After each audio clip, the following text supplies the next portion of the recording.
My name is Giles. I am 76. I live on the outskirts of town, in a house that is built not on nails but on habit. Its paint has peeled off like the skin of a tired soul, but inside it is as clean as a military barracks. Order is the only thing I have left of the past. Once this house was full of laughter. Now there is only the whisper of the wind in the cracks of the windows. My wife left first, 10 years ago. The children have long since grown up, have fled to the capital and higher, like birds that do not look back. The telephone is silent. And in that silence there is something contemptuous. In the shop I am passed over like furniture. The salesman, a boy with pierced ears, does not even look up when I hold out my pension bills. "Oh, Grandpa forgot the price again." He whispers, thinking that I do not hear. But I hear everything. I am simply silent. At the hospital, a nurse rolls her eyes as I slowly put on my jacket. The doctor, young and overconfident, speaks to me not as a person but as a tired process. "So, Grandpa, blood pressure again? What did you want at your age?" My granddaughter sends a selfie from Dubai, my grandson a birthday gift. My son calls once every few months and speaks quickly, as if he's afraid I'll mess up his schedule. His voice is an empty formality. His, "How are you?" doesn't demand a response. I'm like a shadow in my own life. Not a man. Not a father. Not a citizen. I'm the blurred outline of something that was once a force. Every morning I drink tea. I brew it long, slowly. It's not about the taste. It's a ritual that keeps me in time. I sit in an old chair, covered with a blanket since I was young. I turn on the TV without sound. I read the credits, but I look at the faces. People are still talking, but they don't say anything. On the table is a notebook. A gift I gave myself a few years ago. It's not poetry. It contains my observations. Names. Dates. Deeds. Looks. Somehow I realized, the world around me is not evil. It just doesn't see. But I see. And I remember. Not everything, no. Old age takes its toll.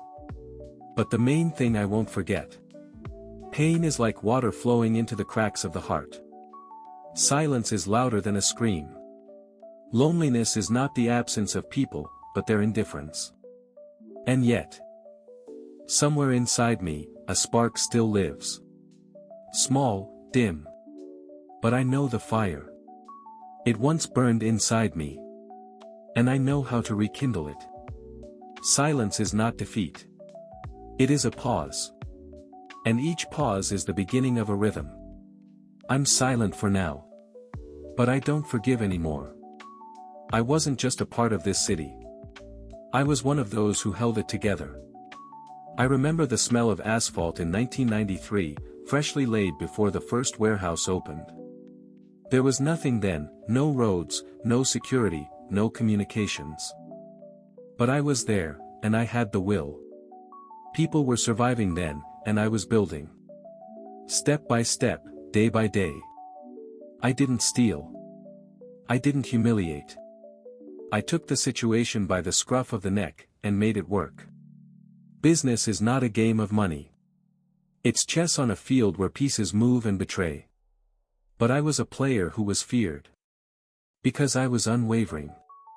When one of the partners stole our accounts, I didn't scream.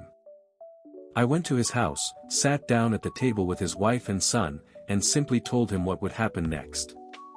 A week later, he returned everything. With interest. His hand was shaking. Mine wasn't. The children. I pulled them out of the mud. I paid for their education when we ate buckwheat and cooked soups from water ourselves. They wore brands when I wore an old coat. And I was happy. Because I thought, love returns. I was not a perfect father. I was tough. Time demanded. But I was always there. When my daughter had a miscarriage, when my son almost got into drugs, I did not turn away. I fought. For them. For every centimeter of their future. And now.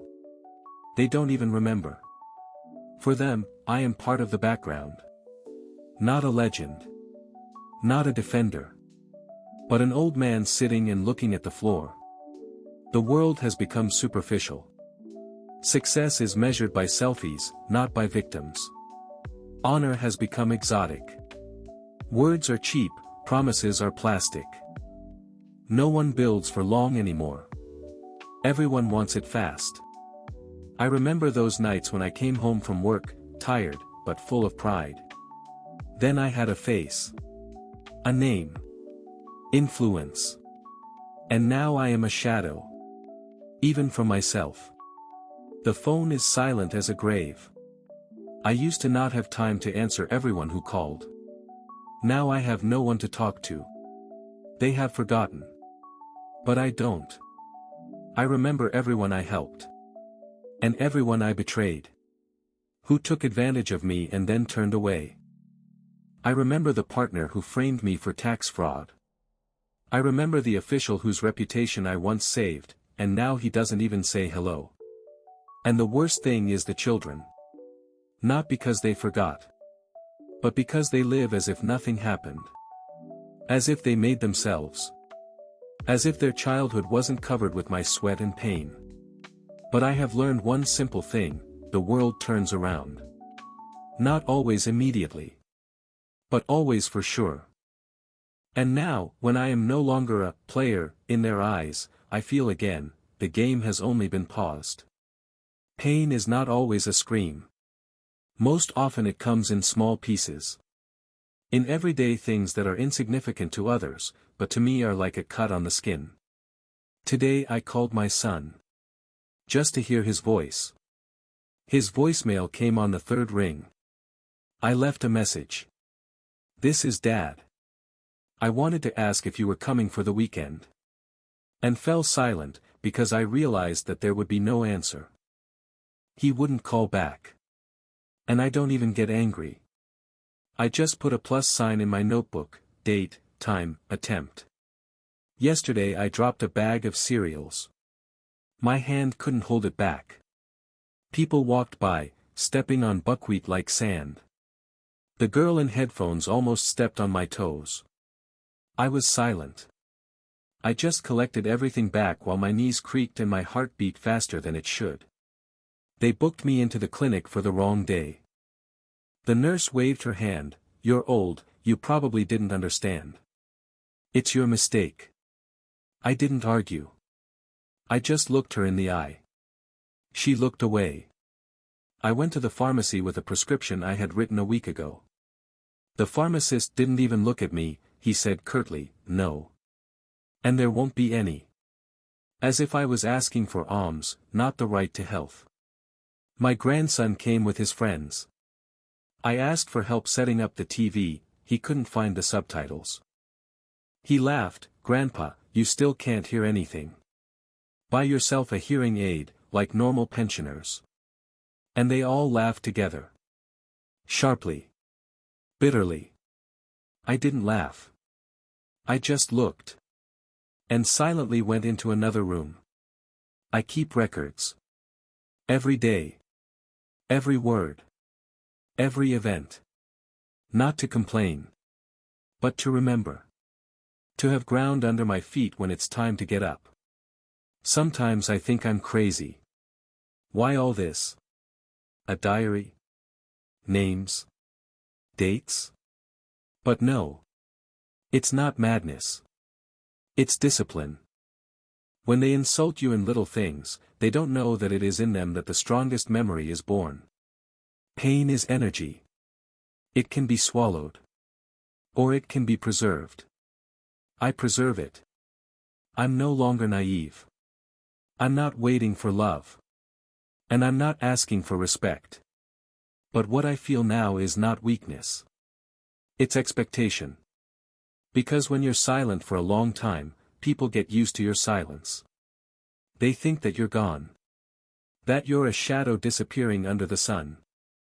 But they don't know, a forest grows in the shadow. Where no one is looking. And something is already sprouting. I was leaving the store, holding packages that weighed more than my joints could bear.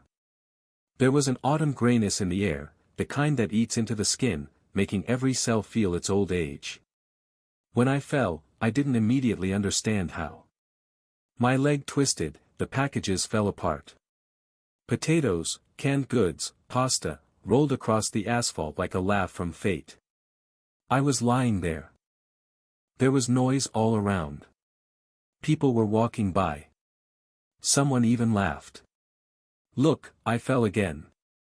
No one needs me anymore. Quickly, don't pay attention. It's inconvenient. I heard it. And at that moment, something clicked. Not in my body. In my soul. No, I didn't cry. I didn't curse. It became quiet. Inside. It wasn't rage. It was clarity. I got up on my own. Slowly. My fingers hurt, my leg ached. But I was standing. When I got home, the first thing I did was take off my coat. Then I took off my mask. The mask of the old man. Because I realized I wasn't weak. I just let the world see me that way. And that wouldn't happen again. I went to the wall, opened the old safe behind the painting. The combination was the same 4 digits that once meant my wife's birthday. Inside was a notebook, a Nokia phone with buttons, a dusty hard drive, and a few documents. And I remembered, I was a leader. I managed people. I moved businesses, reputations, and processes. My words opened doors, my silence closed careers. I knew everyone's weaknesses. And I still know them. I opened archives. Old agreements. Photos. Screenshots of letters. Phone numbers that haven't changed yet. Recordings from a dictaphone. Someone once laughed in a drunken voice that everything is captured. Another bragged about how he evaded taxes. I didn't use it once because I believed. In justice. In gratitude. In family. Now I believe only in balance. And I'm not alone. I remembered those I had helped. Whose businesses I had saved, whose debts I had paid off, whose jobs I had saved. People who lived on the same level but still remembered who they owed the world's silence to. I started calling. Writing. Not threatening. Simply activating old debts. You were once given a chance. It's time to give it back. Do you still remember what happened in 2007? I do. I'm not asking. I'm suggesting either honesty or the light will come on stage. Not everyone answered at once. But everyone answered. Because in each of them, the memory of me then still lived. And fear. Fear of the one who was silent but never disappeared. I was sitting in the same chair. The same tea. But my hands no longer trembled. My heart was not pounding. I was in the game again. Only this time, from the other side. And the game was just beginning. I am no longer Giles, who is ignored in the queue. I am an architect. A shadow who pulls the strings while others don't even know that they have become puppets. When it all started, no one paid attention. A small insider tip was published on a financial blog. A company associated with the deputy's son may have evaded taxes in 2018. Coincidence? Maybe. But in the comments, people were already asking, doesn't this have anything to do with Serhiy Alexandrovich, the new deputy at Naftogaz? It was my son. A week later, there was an internal audit. 2 more days later, there was the publication of documents that had leaked from the old archive. All of them were legally stored. All of them were open access. They were simply found in time. I didn't destroy them. I brought them to light. I forced them to look in the mirror. My grandson got into a loud scandal. His old tweets, where he ridicules people with disabilities, went viral. His contract with the IT company was terminated in 12 hours. He wrote to me in a broken tone, for the first time in many years. Not to ask how I was, but to complain about injustice. I didn't answer. The former partner, the same one who once stole part of the business, has now lost his reputation due to an anonymous interview that suddenly appeared in a foreign media outlet. There are real facts, memories, figures. Everything he wanted to erase. Now it's immortalized. But the most interesting thing is the family's reaction. At first there was silence. Then there was tension. The phone rang. At first once a week. Then every day. Then several times a day. I didn't answer. People started coming over. First my granddaughter brought a cake as if nothing had happened. Then my daughter silently cleaned the house. Then my son sat across from me and watched. For a long time. Without words. I was silent. Silence became my monument. My voice. My sword. They didn't know anything. They couldn't prove it. But they felt it. Someone was pulling the strings. And this someone wasn't from outside. But from inside. Someone they wrote off. Missed out. Devalued. I didn't want to destroy them. I just made them feel what I'd felt for years. Oblivion. Humiliation. Loneliness. But I gave them a chance. The same one they didn't give me. The living room was quiet. So quiet that you could hear the old clock that no one had wound since spring still breathing in the wall. Time didn't stop. But it wasn't in a hurry either.